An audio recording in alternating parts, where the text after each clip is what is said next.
മാധ്യമം podcast. Editorial 2026 ഫെബ്രുവരി 20 വെള്ളി. മുസ്ലിങ്ങൾക്കും ദലിത് ആദിവാസി സമൂഹങ്ങൾക്കുമെതിരെ വെറുപ്പ് പടർത്തിവിടുക എന്ന ലക്ഷ്യത്തോടെ ചില മാധ്യമങ്ങൾ ചമച്ചുകൂട്ടുന്ന വാർത്തകളാണ് കത്തിയാടുന്ന വിദ്വേഷ പ്രസംഗങ്ങൾക്കും ആൾക്കൂട്ട കൊലപാതകങ്ങൾക്കും ഇന്ധനമായി മാറുന്നതെന്ന് ചൂണ്ടിക്കാട്ടുകയാണ് ഇന്നത്തെ എഡിറ്റോറിയൽ. തടയണം വ്യാജവാർത്തകളുടെ ലോകസഞ്ചാരം. കഴിഞ്ഞ വർഷം മാർച്ച് 4 സീ ന്യൂസ് ചാനൽ ഒരു വാർത്ത നൽകിയിരുന്നു. ജമ്മു കാശ്മീരിലെ റംബാൻ മേഖലയിൽ ഒരു ട്രക്ക് ഡ്രൈവർ വാഹനത്തിന് മുകളിൽ കയറി നിന്ന് നമസ്കരിക്കുന്ന വീഡിയോ സഹിതം. ഡ്രൈവർ നടുറോഡിൽ വാഹനം നിർത്തി നമസ്കരിച്ചത് കാരണം വലിയ ഗതാഗത കുരുക്കുണ്ടായെന്നും യാത്രക്കാർ ബുദ്ധിമുട്ടിയെന്നുമായിരുന്നു റിപ്പോർട്ട്.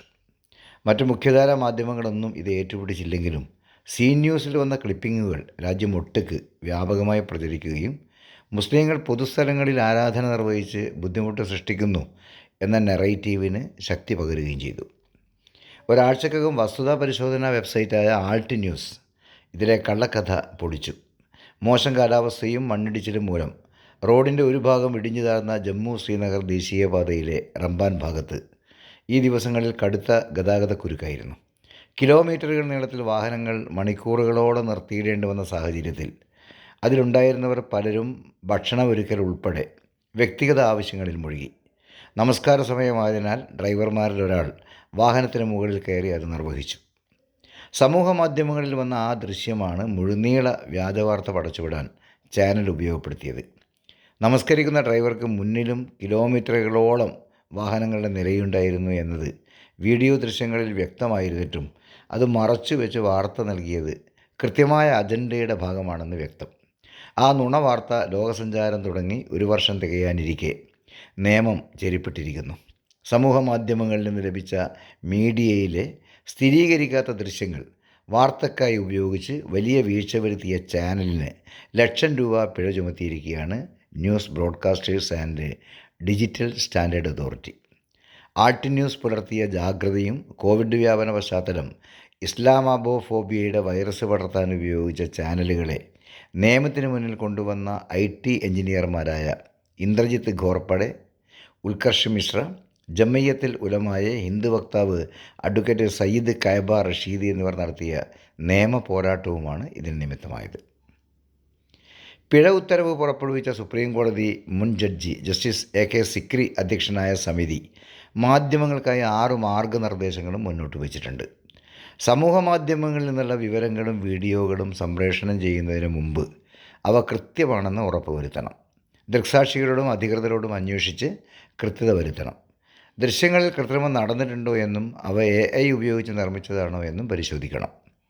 ദൃശ്യങ്ങൾ യഥാർത്ഥമാണെങ്കിൽ പോലും അവയെ തെറ്റായ സന്ദർഭത്തിൽ അവതരിപ്പിച്ച് തെറ്റായ വിവരങ്ങൾ പ്രചരിക്കാനിടയാക്കുന്നത് ഒഴിവാക്കണം. സൈനിക നീക്കങ്ങൾ, വർഗീയ സംഘർഷങ്ങൾ, കുറ്റകൃത്യങ്ങൾ എന്നിവയുമായി ബന്ധപ്പെട്ട ദൃശ്യങ്ങൾ നൽകുമ്പോൾ പൊതുതാൽപര്യത്തിനും കൃത്യതയ്ക്കും മുൻഗണന നൽകണം. എന്നിവയ്ക്ക് പുറമെ മറ്റൊരു സുപ്രധാനമായ നിർദ്ദേശം കൂടിയുണ്ട്. ഈ വീഡിയോയുടെ സത്യസന്ധത ഞങ്ങൾ പരിശോധിച്ചിട്ടില്ല എന്ന് വാർത്തക്കിടെ എഴുതി കാണിച്ചത് കൊണ്ട് മാത്രം മാധ്യമങ്ങൾക്ക് ഉത്തരവാദിത്തത്തിൽ നിന്ന് ഒഴിഞ്ഞു മാറാൻ കഴിയില്ല എന്ന്. വ്യാജവാർത്തകളുടെ ആഗോള തലസ്ഥാന പദവിയിലേക്ക് നമ്മുടെ രാജ്യത്തെ കൊണ്ടെത്തിക്കാൻ അധിക സമയ ജോലി ചെയ്യുകയാണ് പല മുഖ്യധാരാ മാധ്യമങ്ങളും. ജവഹർലാൽ നെഹ്റു സർവകലാശാലയിൽ വിദ്യാർത്ഥികൾ രാജ്യവിരുദ്ധ മുദ്രാവാക്യം വിളിച്ചു എന്ന് വരുത്തി തീർക്കാൻ വീഡിയോയിൽ കൃത്രിമം കാണിച്ചതും, നോട്ട് നിരോധന ശേഷം പുറത്തിറങ്ങിയ ₹2,000 നോട്ടുകളിൽ ഭൂമിക്കടിയിൽ 120 മീറ്റർ താഴ്ചയിൽ കുഴിച്ചിട്ടാൽ പോലും സാറ്റലൈറ്റ് വഴി കണ്ടെത്താൻ സഹായിക്കുന്ന നാനോ GPS ചിപ്പ് ഘടിപ്പിച്ചിട്ടുണ്ടെന്ന് വാർത്ത നൽകിയതും ഉൾപ്പെടെ ഇപ്പോൾ നടപടിക്ക് വിധേയമായിരിക്കുന്ന സീ ന്യൂസ് ഒരു പതിറ്റാണ്ടിനിടെ ഇതിനായി നൽകിയ സംഭാവനകൾ മാത്രം പരിശോധിച്ചാൽ അത് ബോധ്യമാവും. മുസ്ലിങ്ങൾ, ദലിതുകൾ, ആദിവാസി സമൂഹങ്ങൾ എന്നിവർക്ക് നേരെ ജനങ്ങൾക്കിടയിൽ വെറുപ്പ് പടർത്തിവിടുക എന്ന ലക്ഷ്യത്തോടെ ചില മാധ്യമങ്ങൾ ചമച്ചുകൂട്ടുന്ന വാർത്തകളാണ് കത്തിയാടുന്ന വിദ്വേഷ പ്രസംഗങ്ങൾക്കും ആൾക്കൂട്ട കൊലപാതകങ്ങൾക്കുമെല്ലാം ഇന്ധനമായി മാറുന്നത് എന്ന യാഥാർത്ഥ്യം കണ്ടില്ലെന്ന് നടിക്കാനാവില്ല. NBDSA ഇപ്പോൾ പുറപ്പെടുവിച്ചിരിക്കുന്ന മാർഗനിർദ്ദേശങ്ങൾ കേവലം സീ ന്യൂസിന് മാത്രമുള്ളതല്ല. രാജ്യത്തെ ചെറുതും വലുതുമായ ഓരോ വാർത്താ മാധ്യമവും പാലിക്കാനുള്ളതാണ്. അതാര് ഉറപ്പുവരുത്തും എന്നതാണ് നമുക്ക് മുന്നിലെ സങ്കീർണമായ ചോദ്യം. മാധ്യമം Podcast.